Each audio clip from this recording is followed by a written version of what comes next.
Erev Tov, everyone. Today's email is all about different Seder foods to try this year during Passover. As we've said over and over, it's clear that this Seder won't look the same, and we won't have as many people sitting physically around our table as we have in past years. So, we thought, what a wonderful opportunity to play with a little bit of food. Where normally the 5 pound brisket that you make for all your Seder guests will be too much food this year, why not use it as an opportunity to explore different cultures, different types of food that can be turned into Passover recipes, kosher Passover recipes, and bring them to your Seder table. Perhaps it's just for this year, perhaps it's to add something for your Seder next year when, God willing, we'll have all those people sitting back around our Seder tables.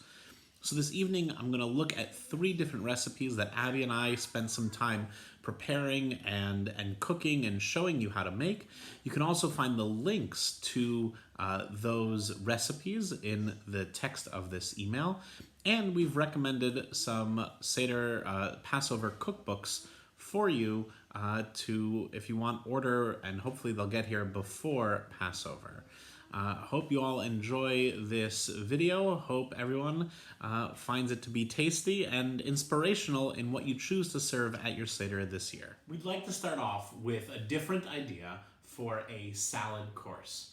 So I'm going to pull on a bunch of different themes about this very simple salad that's in front of me, which is actually a Persian cucumber and mint salad. We found it intriguing because, of course, this Passover season actually started about a month ago when we were at Purim, which, of course, takes place in Shushan, which is in Persia. So this idea of carrying forward that 4 weeks, so we have from a different culture, which ties us back a little bit to this whole process. In addition, you can see that we've got the color green, which obviously ties us to this idea of spring, which is a huge theme throughout Passover.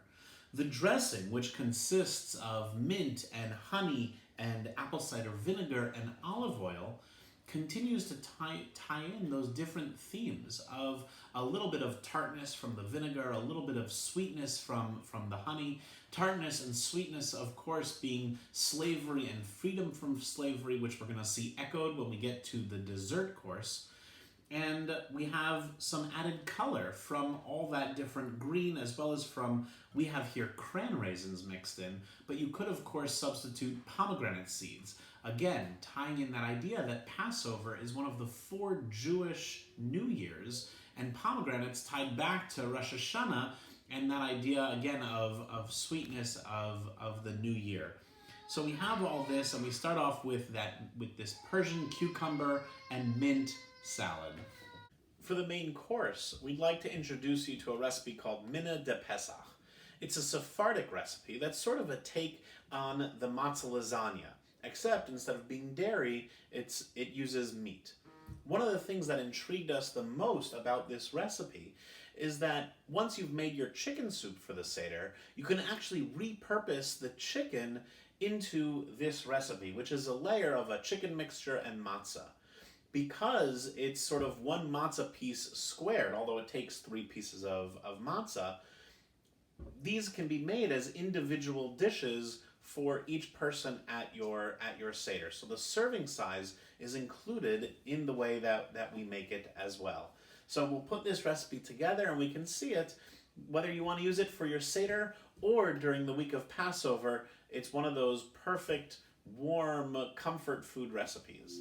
Hi everyone, so here I am. I'm preparing the filling for our Mina de Pesach, and I have combined onion, garlic, mushrooms, parsley, and I actually used ground turkey in this because we haven't made our chicken soup yet for Pesach, so I didn't have the chicken on hand. The next thing I'm going to do is add about a few eggs lightly beaten in, and everything is going to come together, and then I'll be able to layer it between the pieces of matzah. Now that I've finished my turkey mixture, I have begun to assemble the Mina de Pesach.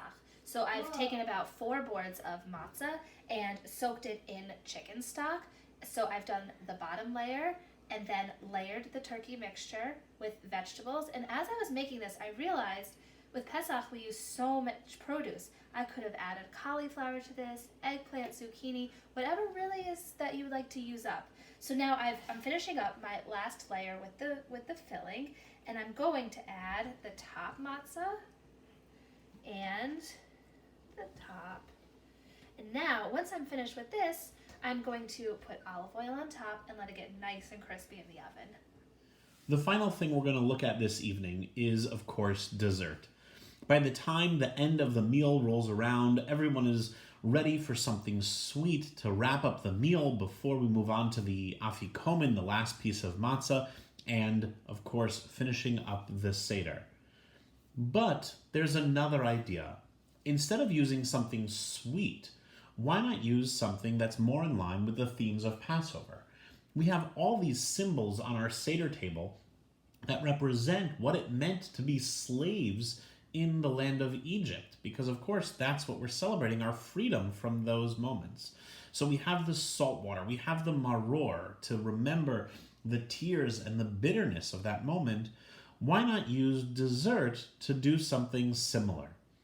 And so the recipe that I have for you tonight is lemon squares, a recipe that actually comes from fellow OT congregants Amy and Gregory Smolin, with the idea that even dessert can be a piece of that memory of what it is that we're here remembering this evening. Because lemons are sour, which ties in perfectly with that idea of the bitterness of slavery. And so even as we're enjoying dessert, even as we're having that piece of the last piece of our meal, which completes the meal, even as we're in that space, we still use food to remember Yitziat Mitzrayim, to remember what life was like in Egypt. What a perfect dessert to tie in all those themes of Passover into the final piece of eating in our meal. So here we have the completed filling as well as the pastry. The filling for the lemon bars is eggs, sugar, margarine, lemon juice, a little bit of potato starch, and the crust for these bars is simply made of sugar and matzah meal and a little bit more margarine. Now we've already baked this crust the first time in the oven at 350 degrees for about 20 to 25 minutes. We're now going to combine the filling onto and the crust, pour it right in, and then it goes back in the oven, lowered to 325 degrees for a little bit more time until this firms up and these are finished. So we've completed all three dishes. We have our Persian cucumber and mint salad. We have our mina de Pesach for our main course. And of course we have our lemon bars for dessert. All of them playing on some of the different themes of Passover, all of them things that I've never had at my Seder before, and I hope that at least one of the three, if not all of them, are things that you haven't had at your Seder before either.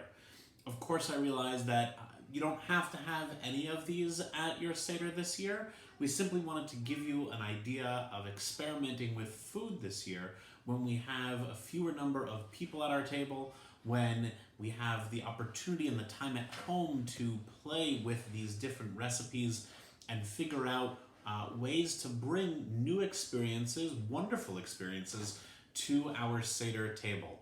Of course, you can prepare them beforehand, and it doesn't hurt to try them out before Passover anyways. So we've had that chance for me and Abby. We've made our dinner for this evening already. So thank you for being with us as we've made our dinner. I'm going to add a little bit of powdered sugar to the top of our lemon bars because we want to add that little bit of extra sweetness. And I'm going to start with the lemon bars because I can start with the dessert because the kids are in the other room, because I'm a grown-up, and just because I can. Wishing everyone wonderful Seders, Chag Pesach Sameach, even though we're early, and look forward to hearing all about the delicious foods that you have at your Seders.